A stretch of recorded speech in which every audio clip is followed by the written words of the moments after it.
Gospodin vam dao svoj mir, dragi gledatelji.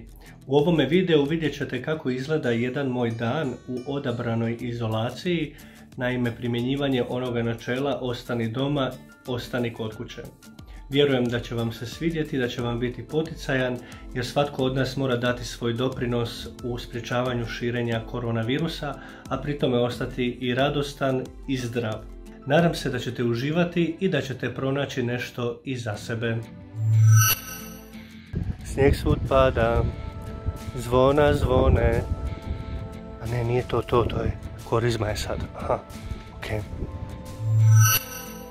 Prva i najvažnija stvar u izolaciji koju činim jest svakodnevna sveta misa u ovoj kapelici, gdje prikazujem svetu misu Gospodinovu za sve one nakane koje smo mi kao fratri primili i na osobit način moleći za sve one koji se preporučuju u moje molitve, moju obitelj, ali i za sve vas, dragi gledatelji.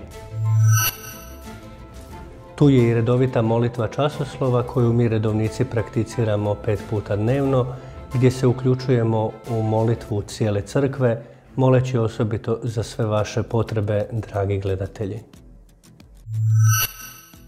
Još jedna stvar koju radim u vrijeme karantene jest boravljenje na otvorenom.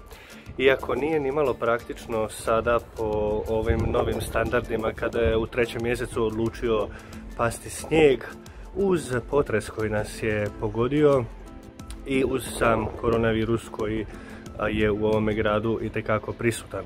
Međutim, ja se ne dam smesti jer sam oduvijek bio zimski tip, tako da mi snijeg u 3. mjesecu nimalo ne smeta, čak što više smatram da je jako dobar za moje sinuse i općenito za moj metabolizam i za moju imunološku situaciju.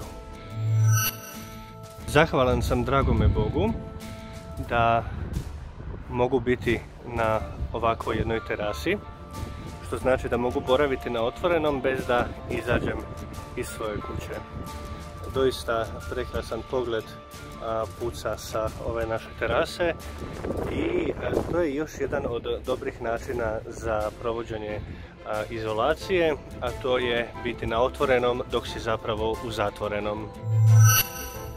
Još jedna od stvari koje čovjek treba raditi u izolaciji jest ostati doma, logično jer si u izolaciji, i pratiti relevantne medije po pitanju izvještavanja o postojećoj situaciji, osobito koronavirusa. Za sve nas koji smo nešto zaboravili do sada iz škole, uvijek možemo gledati školu na 3.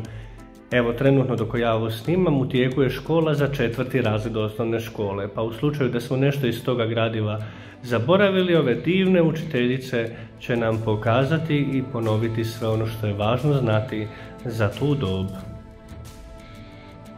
Ukoliko niste znali, Marija je uštedjela 1321 kunu, njezin brat je uštedio 3 puta više koliko je uštedio Marko. Molim vas, napišite u komentar ovoga videa koliko je uštedio Marko. Svi vi koji to učinite, izmolim jednu zdravu Mariju za vas. Dragi gledatelji ovoga videa, ne znam jeste li znali da je svijet popratio na jako lijep način ovu inicijativu da mi imamo školu na našoj nacionalnoj televiziji. Tako da, doista jedan lijep primjer na koji način možemo i mi kao država priuštiti mnogim drugima jedan jako lijep primjer. Bravo i čestitam!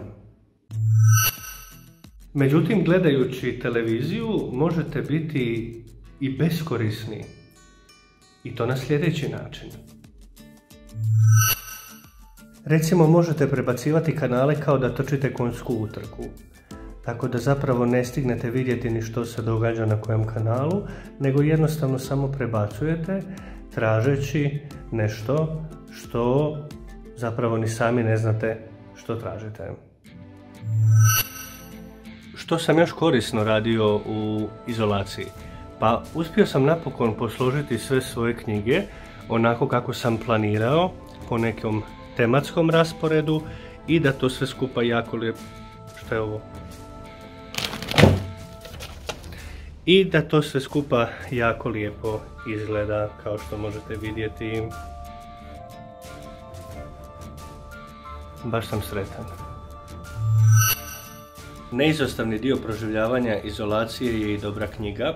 Prva takva knjiga koju čitam ovdje jest Pustinja u gradu, koja nam približava našu duhovnost, našu molitvu u gradu i u izolaciji. Tako da to je prva knjiga koju preporučam. Druga knjiga koju bih želio preporučiti, a ja ju trenutno čitam, jest knjiga kardinala Roberta Seraha i Jozefa Ratzingera Benedikta XVI. Iz dubine naših srca. Neki kažu da je kontroverzna, neki kažu da je jako dobra i zanimljiva, svako nešto kaže. Ja ju upravo počinjem čitati, pa ću vam reći što mislim više o njoj. Jako sam sretan da sam ju dobio i jedva čekam da vidim što govori, a znam da govori puno o svećeništvu i o svećenicima, što je meni osobno jako bitno. Toliko, evo, još o jednom načinu kako provoditi vrijeme izolacije. Još jedan od načina kako provodimo ovu izolaciju jest vježbanje gitare. I moram priznati da, iako ne sviram dugo, da sam prilično zadovoljan kako to sve skupa ide, ali naravno daleko sam ja još od pravog sviranja, ali zato je ovo prilika da to usavršim i da vježbam, zahvaljujući mojoj dragoj profesorici Martini, koja tako velikodušno i najvažnije besplatno mi pruža lekcije i poduke iz gitare. Jedna od stvari koje najradije činim u slobodno vrijeme jest sviranje klavira. Gitara je nešto što sam tek nedavno počeo učiti, klavir sviram dulje vremena, najiskrenije više ovako za moju dušu, a onda koliko mogu pomoći i u liturgijskim slavljima. Ovo je naša glazbenica, prostorija gdje imamo klavir i gdje možemo svirati. Još jedan dobar način za provođenje izolacije jest teretana, odnosno tjelovježba.